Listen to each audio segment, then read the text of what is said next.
وما زلنا معكم وأسرة صباح الخير يا عرب ليوم الخميس.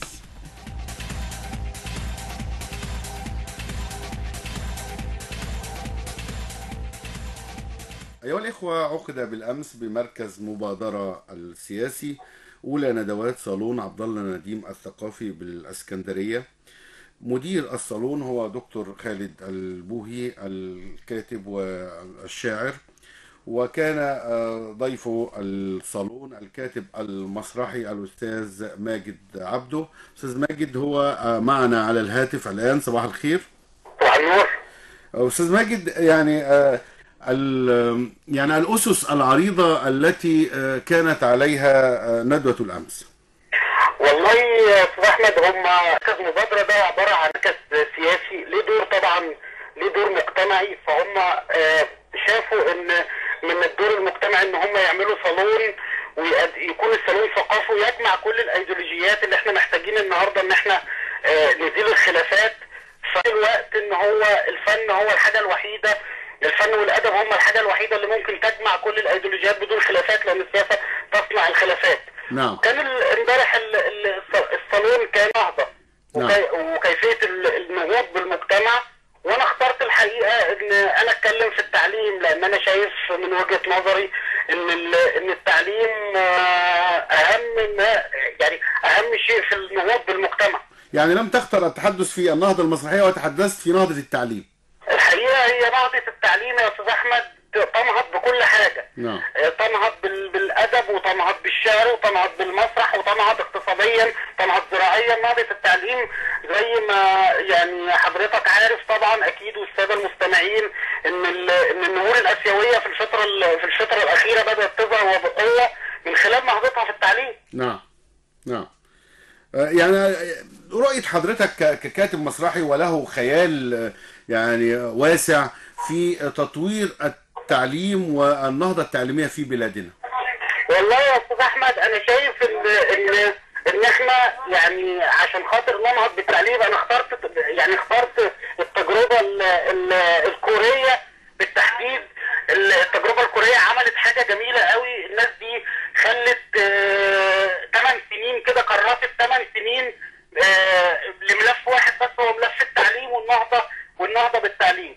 نعم. الوقت اللي كان يمكن مش لاقيين على مواهبهم، يمكن مش لاقيين الفتات، انما كانوا بيضحوا بكل ما هو ثمين عشان خاطر حتى باكلهم وشربهم، عشان خاطر يدعموا التعليم. وبالفعل قعدوا 8 سنين يدعموا التعليم، و8 سنين من الفقر. تخيل حضرتك ان كان دخل الفرد مثلا من سنة 1962 كان دخل الفرد 87 دولار. النهارده اصبح في السنوات الاخيرة دخل الفرد في كوريا 19,000 دولار. يعني حضرتك شايف الفرق الكبير ده، ان هم كانوا ناس، لان هم كرسوا ال8 سنين للنهضة بالتعليم، فطلع جيل نهض بقى بالتعليم.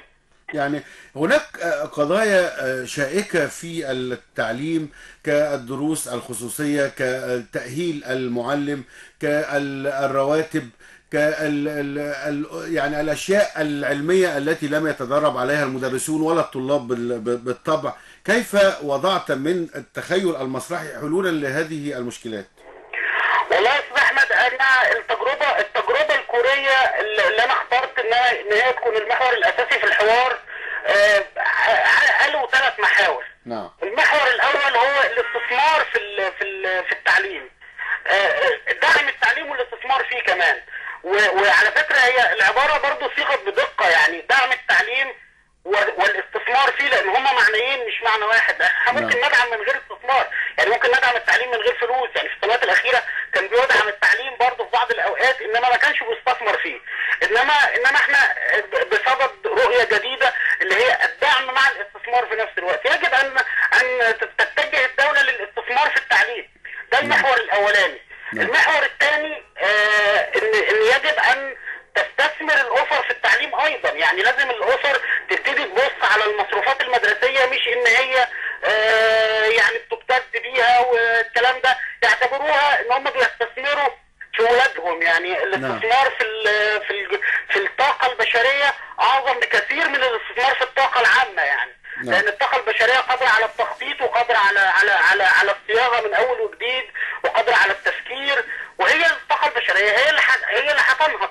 الحاجه الاخيره ان اللي هو ان احنا نصبر بقى، يعني نصبر على النتائج الاستثمار ده، لان احنا لو اتفقنا ان هو استثمار، فالاستثمار مبني على الصبر على النتائج، ان احنا هنضخ اموال ونصبر عشان نحصد النتائج. والله الشعب المصري صبر لما خلى الصبر يصبر على صبره، فما اعرفش يعني. ده صحيح، بس دايما البناء يا استاذ احمد يجب ان نصبر عليه، يعني الهدم بيبقى سهل وبسيط، لكن البناء يجب ان نصبر عليه. في الوقت حضرتك عارف طبعا، في الوقت اللي فات كنا مغيبين، يعني ما كانش بيتقال لنا حقائق، احنا كنا صابرين على اوهام. اعتقد ان احنا النهارده محتاجين ان احنا نصبر على حقائق بقى ونستنى نشوف نتائج شغلنا هيحصل فيها ايه. وطبعا انا عايز برضه اقول حاجه اخيره معلش، هو دعم برضه المدرس، يعني احنا لازم نهتم بالمدرس. يعني المعلم نهتم بيه، مش بمعنى ان احنا نديله فلوس بس، كمان احنا عايزين نهتم بيه نفسيا. يعني المدرس لازم يقعد نفسيا عشان حتى يصل للشغف، ان هو يكون العمليه التعليميه بالنسبه له يكون عنده شغف لتعليم الطالب، مش مجرد حمل ثقيل يرميه وخلاص. يعني نتمنى أن تكون هذه الندوات وهذا الصالون يعقد في مدارس وسط الأهالي والطلبة والتلاميذ، لكي تكون الاستفادة كاملة، ولا نتحدث في يعني حجرات مغلقة نسمع يعني كل منا يسمع الآخر. يعني هذه دعوة للذهاب إلى المدارس وإلى حضور الطلاب وأولياء الأمور لهذه الصالونات، لكن هي مبادرة طيبة نتمنى أن تستمر. والشكر والتقدير لحضرتك الكاتب المسرحي الأستاذ ماجد عبده، ونتمنى التوفيق لكل الصالونات الأدبية التي تقوم في مركز مبادرة السياسي. شكرا لحضرتك. الله يخليك يا أستاذ أحمد، شكرا.